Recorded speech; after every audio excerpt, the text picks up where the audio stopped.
Ama at ng Anak ng Diyos Espiritu Santo. Amen. Ama namin, sumasalangit ka, sambahin ang ngalan mo. Mapasa amin ang kaharian mo, sundin ang loob mo dito sa lupa, parang sa langit. Bigyan niyo kami ngayon ng aming kakanin sa araw-araw.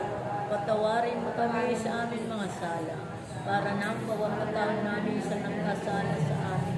At huwag mo kami pahintulog sa tukso, at lagyan mo kami sa lahat ng masama.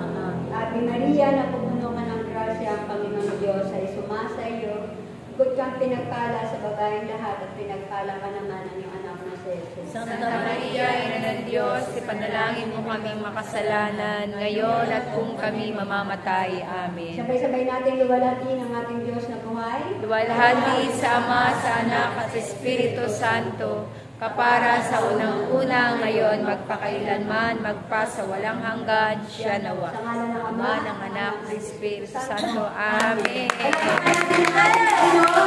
Amen.